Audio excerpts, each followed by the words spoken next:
Stefan Garcia, a Xeno captain, 36 years old. For unknown reasons, likely connected to Manus Vindictae, he moved into this motel. He attempted to make contact with Xeno several times, all of which failed. During his stay, he was tortured by increasingly intense hallucinations, delusion, and fear. And as a result, he committed suicide. And that's everything the evidence shows.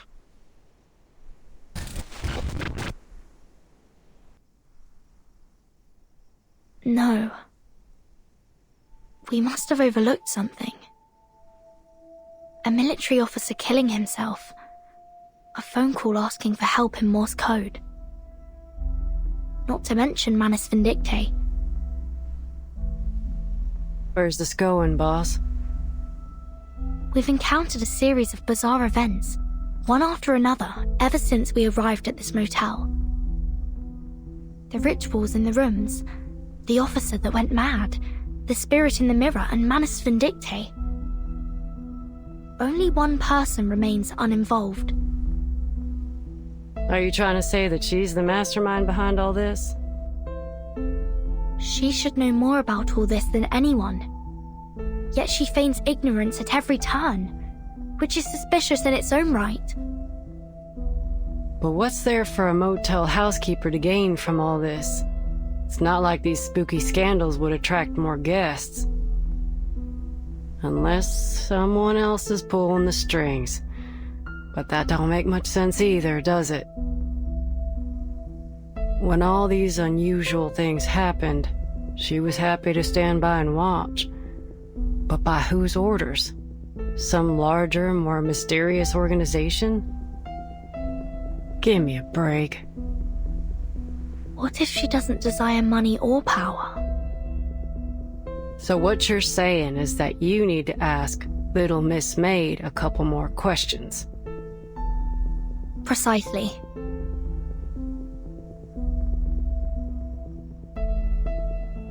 That spirit morphed into Kayla, so it must have seen her face at some point. Which means that at one time, Kayla was in this room. And you're right. Tuesday's definitely not a run-of-the-mill motel maid. It wouldn't be wise to approach her rashly. Let me finish up here first. Then we can go question her together. All right.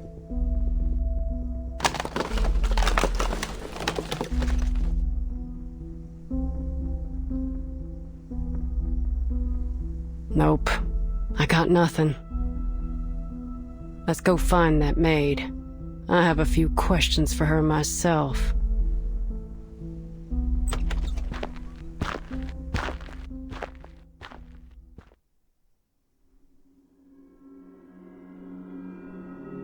Where'd the body go?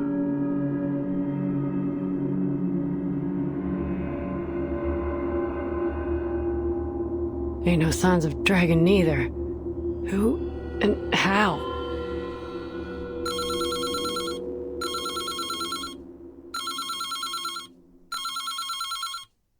The phone again. What do you think? Should we answer it? I bet it's another one of those prank calls. Those weren't prank calls. Someone was sending a distress signal in Morse code.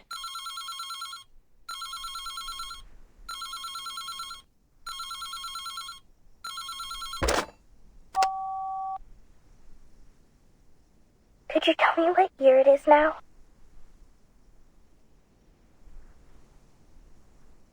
Who's this?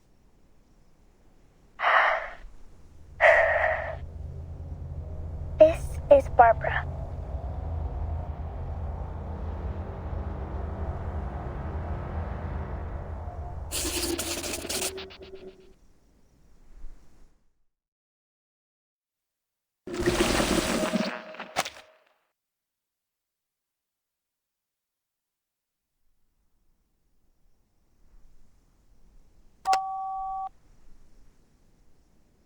Wonderful.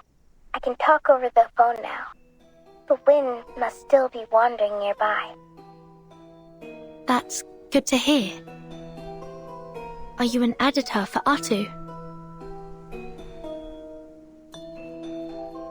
Yes, miss, I am. But before we continue our conversation, could you please tell me what year it is now? 1990. I see. Miss Barbara, can I meet you in person? You want to meet me? Yes. I'm Vertain, the timekeeper of the St. Pavlov Foundation. I was sent to ask you about Erd's whereabouts. But you don't seem to be in a favorable situation right now. Miss Vertain, I couldn't possibly locate Erd's whereabouts. The whispers of the wind can't reach this room. The whispers of the wind.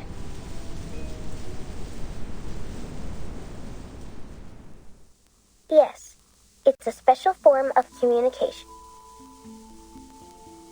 Right. Well, is there anything I can do to help you rebuild this line of communication?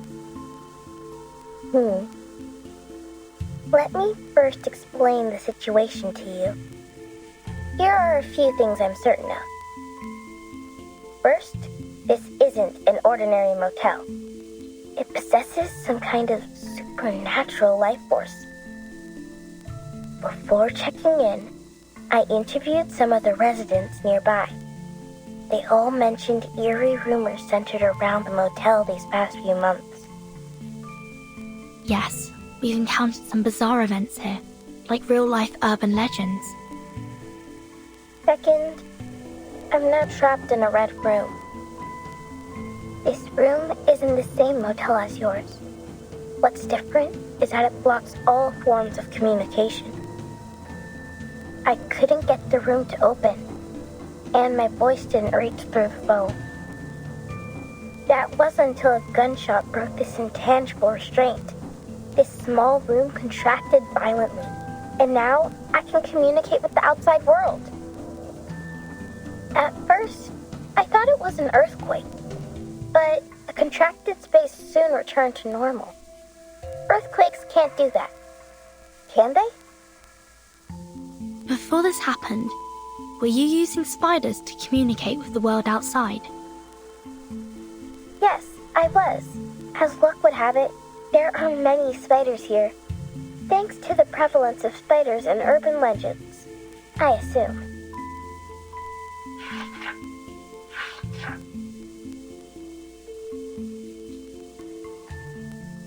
There's some paranoia about spiders living in hair. It originated in a sermon from 13th century England. A woman was always late to Mass because she spent too much time styling her hair. Eventually, a devil attached itself to her hair in the form of a spider. Yes, they delivered messages for me in their own peculiar way. Being completely isolated from the outside world greatly unsettled me. It reminded me of that terrible phenomenon.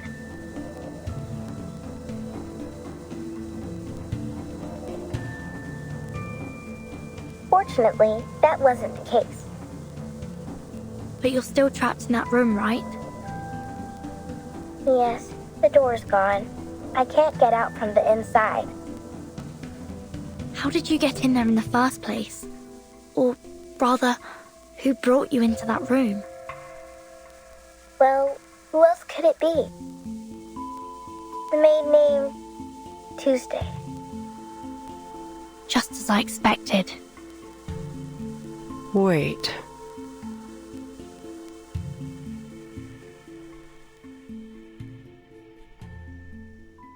You're the driver who left me on the road, right? I remember your voice. Yeah, it's me. I actually changed my mind and turned back to get you, but you were gone by the time I arrived. I guess that's when you came to this motel, right? Yes, Tuesday saw me and invited me here. Oh. Did you want to ask me something?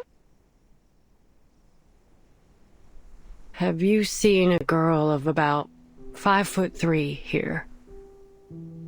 In a white dress, curly chestnut-colored hair, green eyes, small hands. I may have seen her. When I first arrived, I saw a girl who matched your description coming down the hallway. She was carrying an empty basket. I presumed that she'd been shopping in the town nearby. If I recall correctly, she didn't check out. Thank you.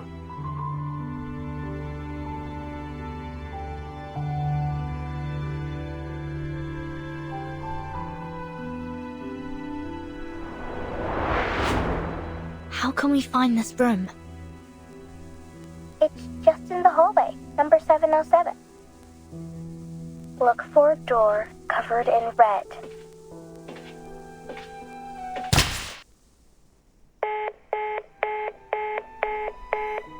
Looks like the phone got disconnected. So Barbara's in that room that Stefan saw, number 707. I'm going to find it. What about you? Heading into town for Kayla?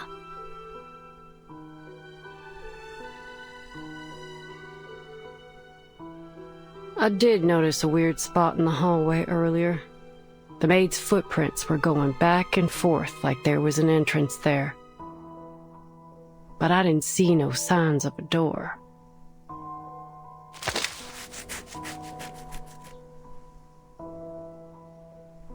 I wouldn't be surprised if you died by your own gun one day.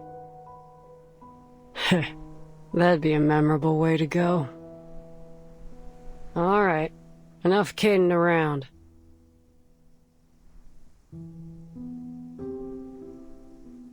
Our little Miss May tried so very hard to hide Barbara from us, but I guess the lamb's out of the bag now. Yes, it's all crystal clear now. Let's go. Hold up a sec, boss.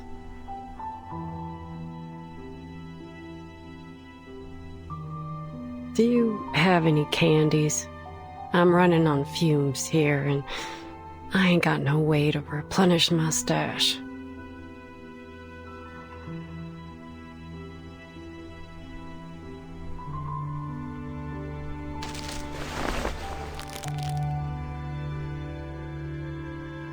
Us and Barbara will be out of here soon. And you'll find some candy and Kyla in town.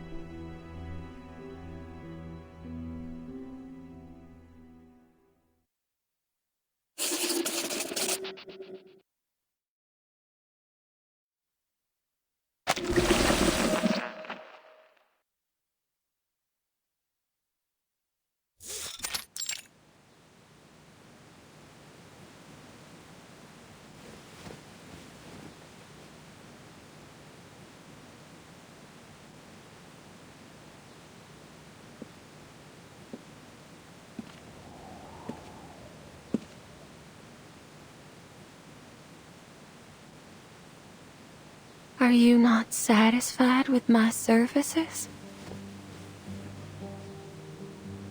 No matter what, you shouldn't have cut the phone off.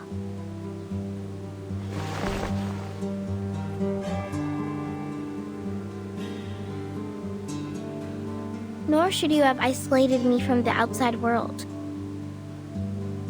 Because you should know better than anyone what that means. Why should I? All I know is that a poor, helpless child like you shouldn't be alone on the roadside. Where's your mother? Didn't she tell you to be careful?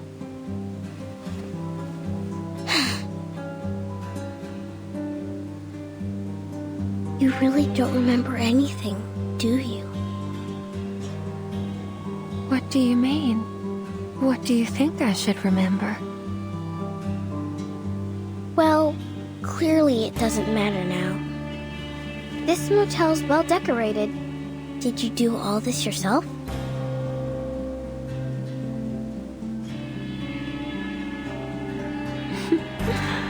Are All children like this? Always talking in circles to draw Mama's attention. Oh, but these innocent words make them all the more adorable. I am not a child. That's exactly what a child would say.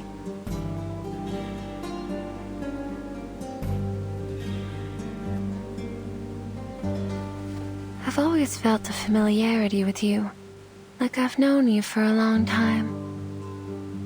Can you tell me about it? Why were you out here on Route 77 all alone? Maybe I can help you. Have you heard of Utu? Oh, I have. It's a magazine about fashion, trends, and the avant-garde. My brother loved that magazine, but my father found it unacceptable. To think his eldest son would read those softies magazines instead of working on the farm. Fashion, trends, disco. These aren't things a Texan man should pursue, at least according to my father. In the end, my father destroyed all my brother's disco records, along with his plane ticket to Los Angeles. Perhaps that's for the best. He avoided the riots. Huh? Nothing. So, what do you think?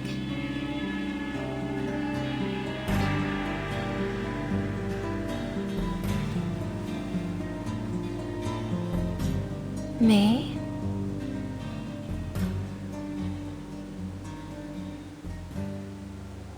Why should I have any opinion? Let me rephrase that. What impact has this had on you? Oh.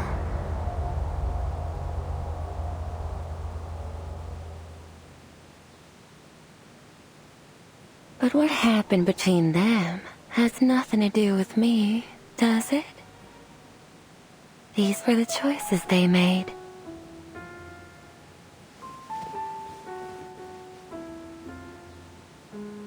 When I first arrived, a local resident told me not to stay at Tuesday's Motel. He said his aunt went mad soon after she stayed here.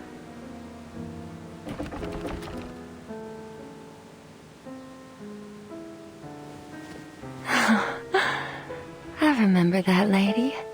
Her head was so large. It reminded me of those stories of people with deformities.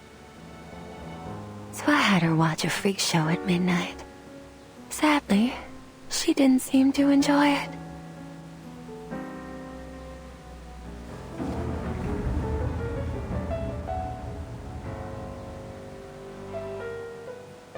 At this time of year, the farmers run their combine harvesters on the fields non-stop.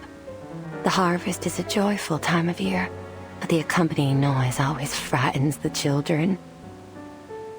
Have you heard the stories of how naughty children get too close to harvesters and get caught in them, losing a hand or even a head? Fields, machinery, children with severed limbs. These stories are exactly what my motel's missing.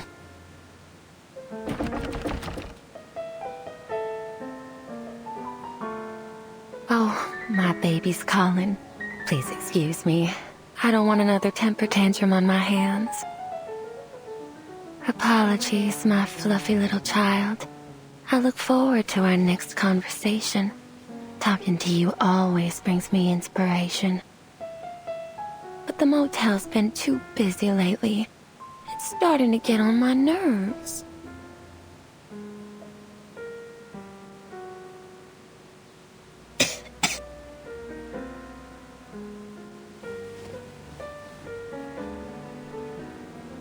Oh, see, this is what I mean. How could I bear to send you out on your own? You'll stay right here in this cozy little room until you're fully recovered. I don't don't need this special treatment of yours. Staying here won't cure my illness. Just get some sleep. You'll come to your senses after a good rest. I'll see you soon.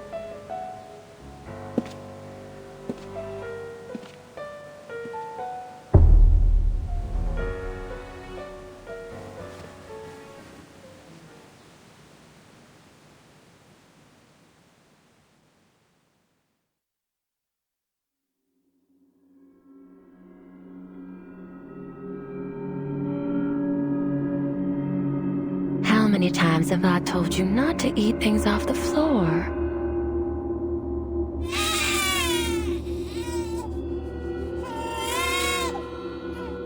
There.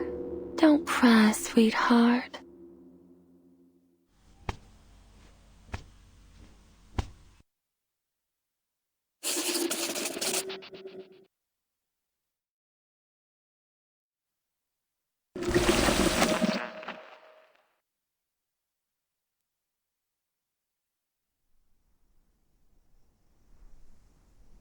Is this the spot? Sure is shooting.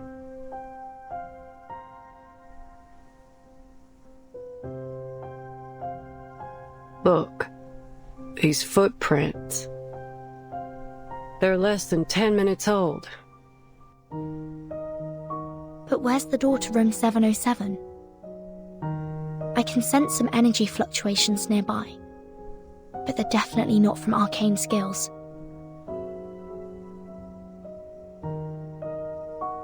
What else could produce such intense energy? Oh, can I help you with something?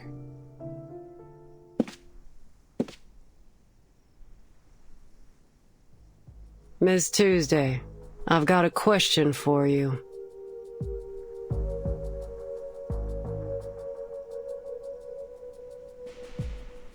Do you know how to get to room 707? 707? Yup. What I've been looking for might just be in that room. I'm usually more than happy to satisfy the requests of my guests, as long as it's within my power. But this one crosses the line. Shame. Looks like negotiations are over. And thence we came forth to see again the stars.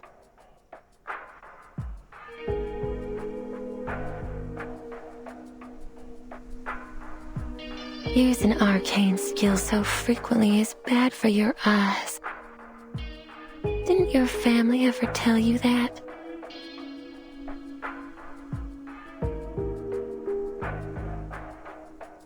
So you knew what we were doing all along. Of course. You weren't exactly subtle in your actions. What did you expect? But you've reached your limit now.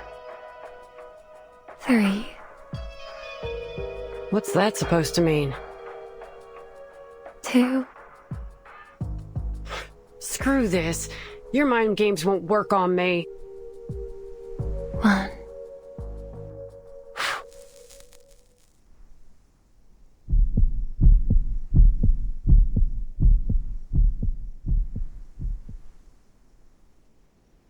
Huh? Who turned the lights off?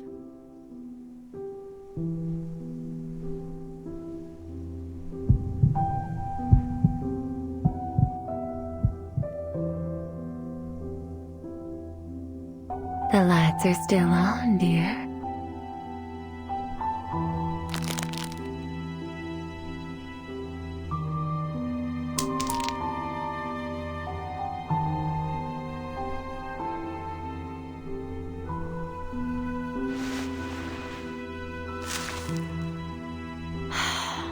You rely far too much on Picarasma candy.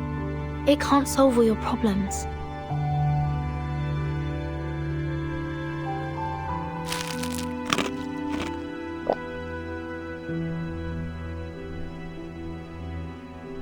They usually work wonders for me. Just one candy restores 50% of my vision. But in my line of work, 50% is never enough. That's why I take 2. I need my vision to be at least 100%.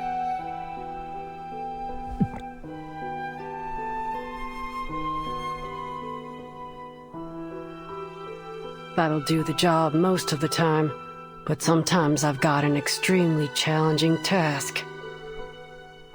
That's when I eat a 3rd candy. At that point, it's getting extremely dangerous.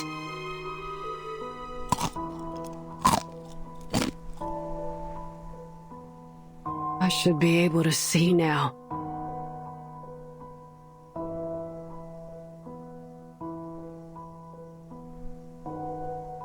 Should I take more? Absolutely not. The large amount of candy you've eaten is exactly why your eyes have failed you, and in such a crucial moment, no less.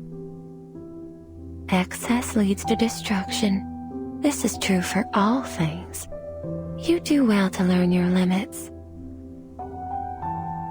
What? I also had to be careful not to frighten those children too much.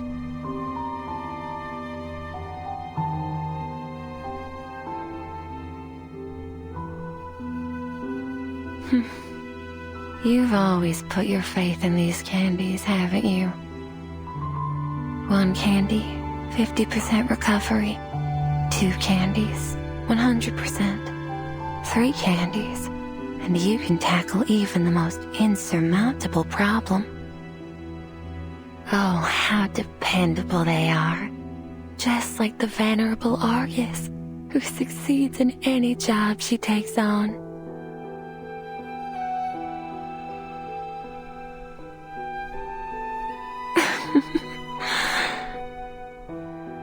It's precisely your excessive confidence in these candies that has led to your marvelous destruction. Just as the people's trust in you as a mercenary has led you to this bottomless abyss. Oh, you poor thing. And of course, they'd never have imagined this. Argus, the mercenary named after the 100-eyed, all-seeing giant, is in fact a blind fool. Who the hell are you?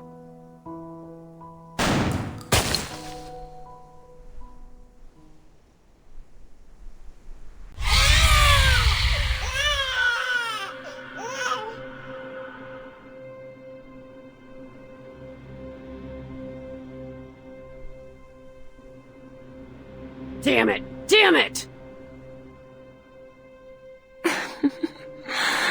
Missed me?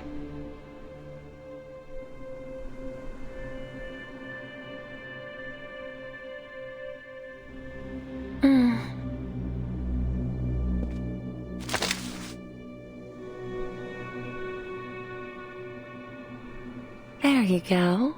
Now there's no way you can miss. But do you have the guts to pull the trigger?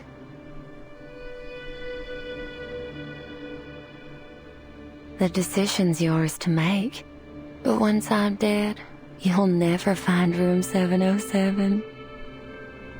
Barbara, Kayla, everything you're looking for is all in that room, isn't it? Don't you dare say her name with that filthy mouth! But why? Miss Kayla's such a lovely guest.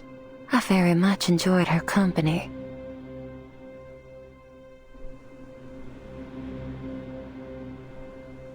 Enough. You and I need to have a serious talk. Oh, there's no need for that. Actually, my baby's eager to meet you. Your baby?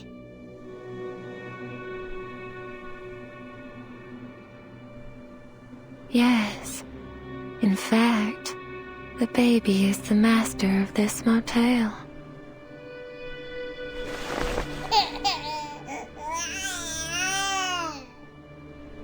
think the two of you ought to meet each other first.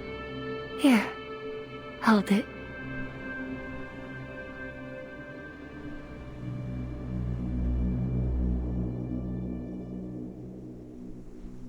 This is...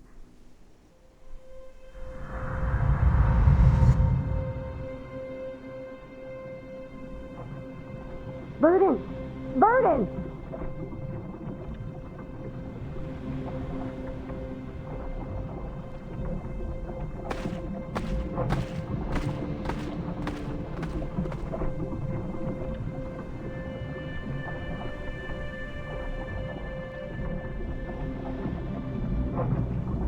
Let go of it, Vertain!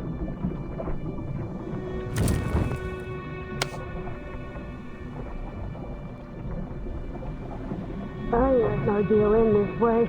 Not while I draw breath. Argus!